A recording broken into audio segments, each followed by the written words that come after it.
주영석 기자의 뉴스 속으로. 뉴스 속으로는 예방과 치료 의학도 최고, 리퍼도 최고, 시니어 어르신들에게 서울 메디칼 그룹이 최고, 서울 메디칼 그룹 제공입니다. 최근에 잇따라 은행들이 파산하면서 금융권 전체의 위기 의식이 고조되고 있는 가운데 은행들이 올해 들어 이 대출 기준을 크게 강화한 것으로 나타났습니다. 은행이 대출을 까다롭게 기준을 높인 것은 경제 전망이 불확실하고 산업별 악화, 또 현재 또는 추후에 유동성 악화 가능성 등을 중요한 원인으로 꼽고 있습니다. 조 바이든 대통령이 항공 대란과 관련해 항공회사들 책임을 강제한다라는 방침을 발표했습니다.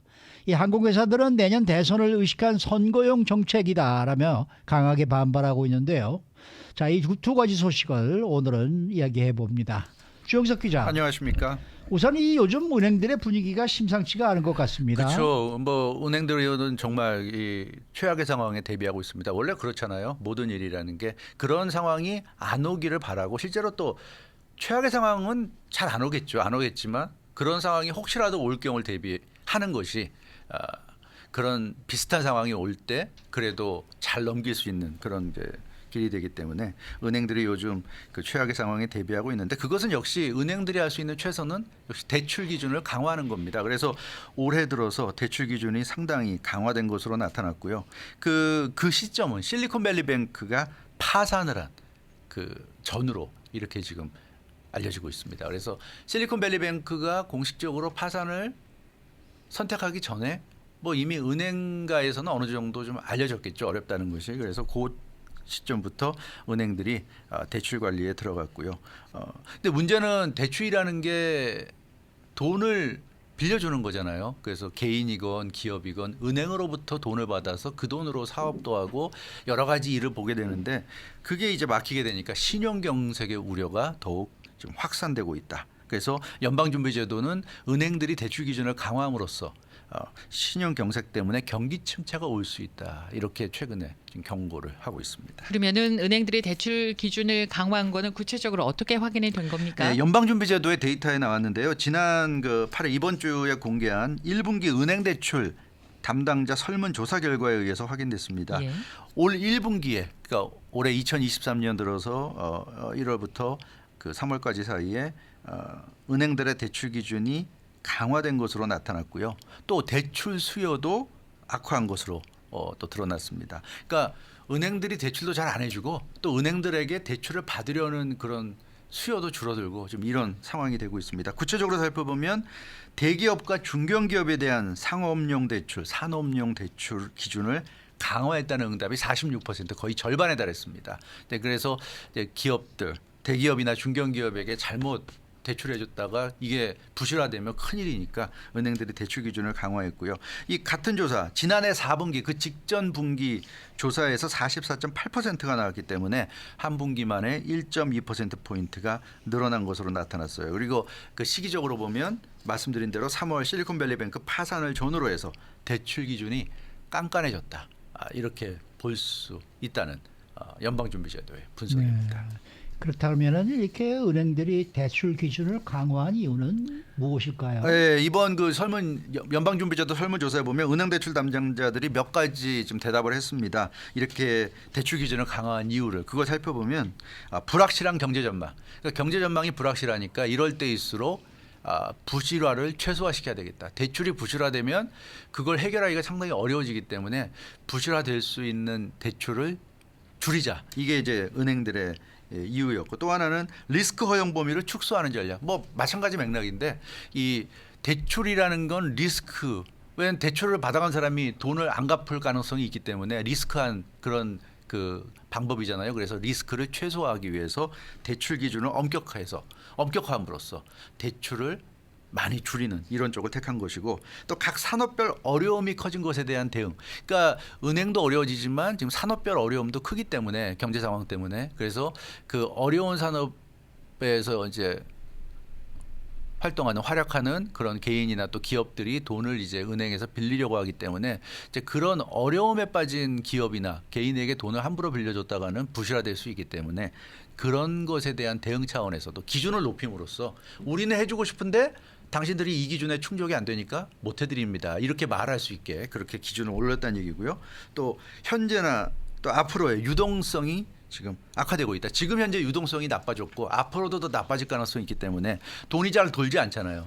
돈의 흐름이 좋지 않은 상황에서는 돈을 빌려주는 거는 자제해야 된다. 이제 이런 여러 가지 이유를 가지고 은행들이 지금 대출 기준을 엄격하게 만든 것으로 나타났습니다. 네, 앞서 그 설문조사 내용 얘기하시면서 구체적으로 대기업하고 중견기업에 대한 산업 대출 네. 기준이 강화했다라는 응답이 46%였거든요. 네. 그러면은 산업 부분에서 대출이 상당히 위축됐다는 얘기가 맞아요. 되겠네요. 위축됐다는 얘기죠. 예. 그렇습니다. 그래서 그 은행 대출 담당자들이 이번 설문조사에서 아주 중요한 답변을 했는데 상업용 대출, 산업용 대출 수요 감소가 55.6%에 달한다는 이런 그 응답을 했습니다. 글로벌 금융위기 사태 직후였던 2009년 2분기에 60.4% 이후에 최고치입니다. 그래서 은행들이 대출을 안 해주는 것도 있지만 대출을 원하는 기업들도 상당히 많이 지금 줄어들고 있는 것으로 나타났어요. 전분기인 그 지난해 2022년 4분기에는 31.3%. 그러니까 수요 감소가 31.3%밖에 안 됐는데 수요 감소가 55.6% 한 분기 만에 엄청나게 늘어났어요. 그만큼 은행들도 불안하니까 대출을 안 해주려고 하는데 기업들도 마찬가지입니다. 기업들도 우리가 이거 은행한테 대출 받았다가 제대로 갚을 수 있을까? 그러니까 기업들도 웬만하면 대출을 안 받으려고 하는 거예요. 자기들도 불안하니까. 그래서 기업들도 줄이고 있어요. 그럼 기업들은 왜 대출을 안 받냐? 대출을 받아야 되는데 금리 인상을 지금 계속하고 있잖아요. 연준이. 그래서 대출 이자가 올라가고 있습니다. 올라가고 있다 보니까 기업 입장에서는 힘들어도 우리가 허리띠를 졸라매는 게 낫지 은행한테 함부로 대출 받았다가는 이자 갚느라고 우리는 뭐 하나도 재미 못 본다.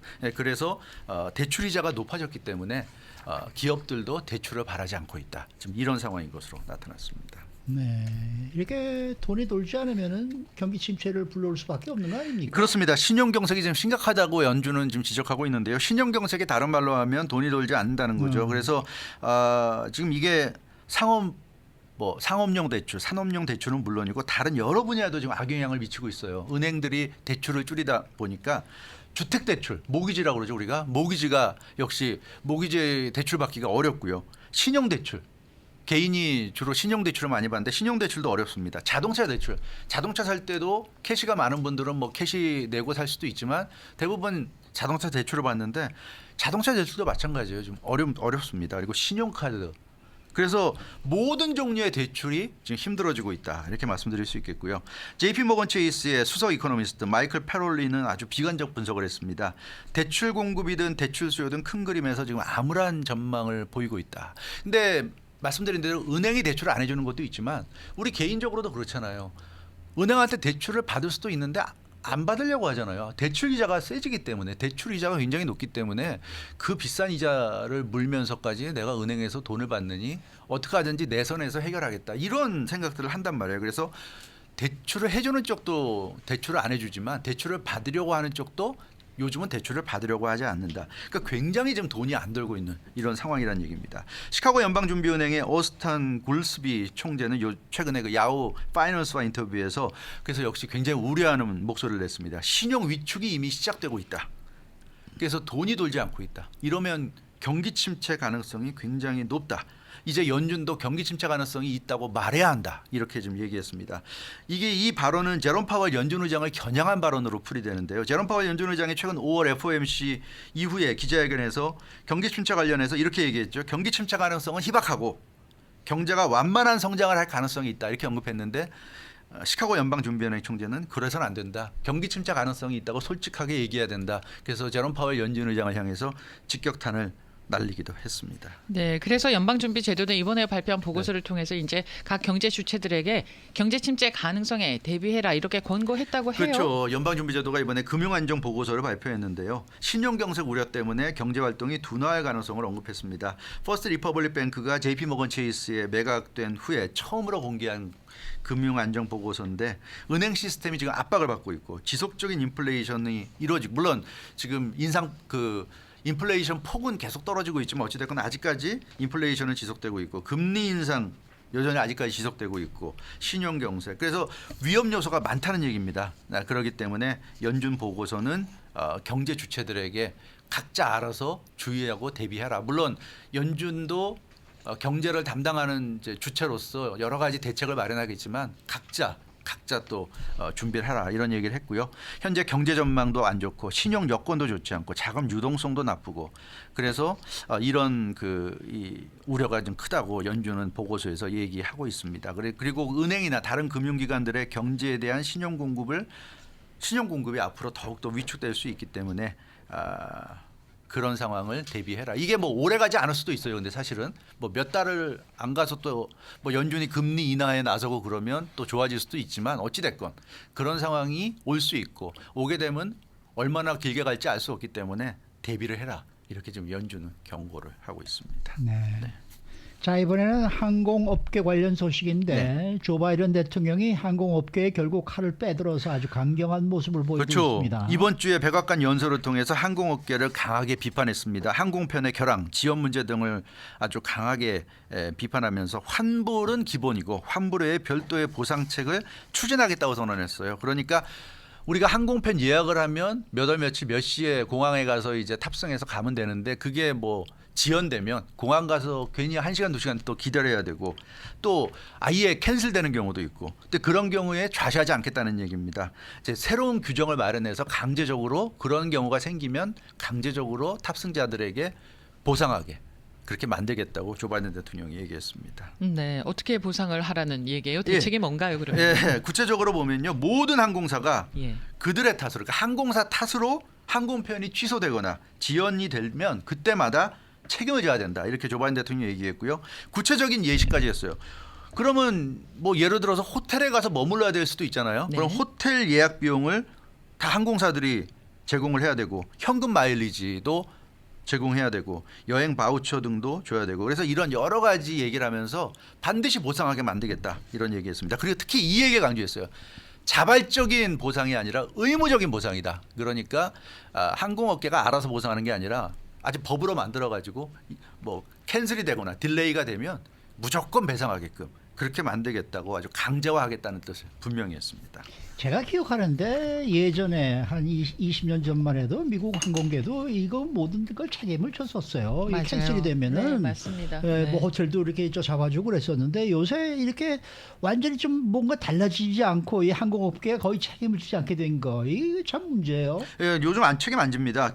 미국 교통부에 따르면 항공사는 항공편 결항이나 취소에 대한 현금 보상 의무가 없어요. 법적으로 의무가 없기 때문에 책임 안 져도 됩니다. 근데 이제 손님 관리 차원에서 책임을 지는 항공사들이 있지만 다 자발적으로 지는 거죠. 근데 항공사들이 그러니까 어떠한 이유로든 항공편을 취소할 경우에 승객은 환불을 요구할 수 있습니다. 근데 항공사 쪽에서 일방적으로 항공편을 취소하면 승객이 환불을 요구할 수 있는데 대부분 이런 경우에 지금 최근에 그 추세를 보면 환불을 해주지 않고 여행 바우처를 제공하는 것으로 대체하는 경우가 많다고 그래요. 그래서 고객들의 탑승객들의 불만이 지금 많다고 그럽니다. 근데 뉴욕타임즈가 보도한 내용을 보면 현재 유럽연합은 철저하게 항공업계가 책임지게 만들어놨다고 그럽니다. 그래서 항공사들 문제로 항공편이 지연되거나 결항될 경우에 환불은 기본이고 환불 외에 최대 600유로 상당의 보상을 하도록 유럽연합은 규정을 하고 있다고 그래요.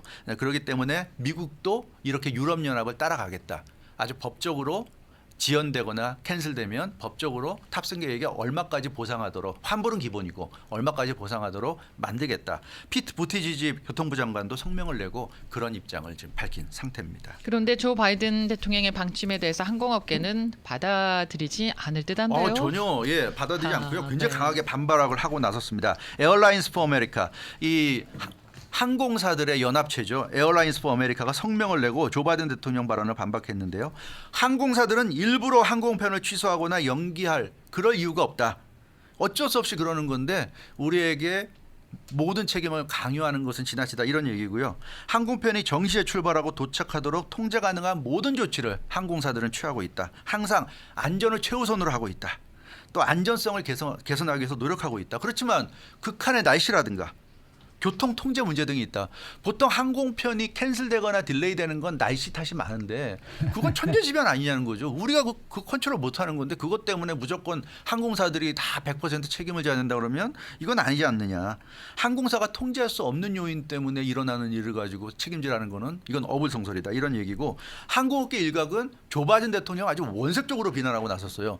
이건 조 바이든 대통령의 정치적인 술수다. 내년 11월 대통령 선거 있는데 본인이 내년 재선은 도전을 앞두고 소비자들을 보호한다는 명목으로 결국 유권자들의 표를 얻기 위해서 유권자들이 불만을 갖고 있는 항공업계의 이런 환불 관련 불만을 갖고 있는 그런 내용에 대해서 이렇게 대책을 마련해 가지고 지금 내세운 것이다. 결국은 본인의 정치적인 욕심 때문에 항공업계를 희생양으로 만드는 정책이다. 이렇게 지금 비판하고 있어서 조 바이든 대통령은 강제적으로 나갈 것 같은데 항공업계는 굉장히 강하게 반발하고 있기 때문에 만약에 조 바이든 대통령이 액션을 취하면 항공업계가 소송을 제기할 것 같아요. 수를 제기해가지고 아마 법원의 판단을 구하지 않겠는가 이제 이런 느낌. 그래서 조 바이든 대통령의 이 얘기에도 불구하고 과연 실제적으로 항공회사들 책임을 강제할 수 있을지는 결국 법원의 소송까지 가봐야 되지 않겠는가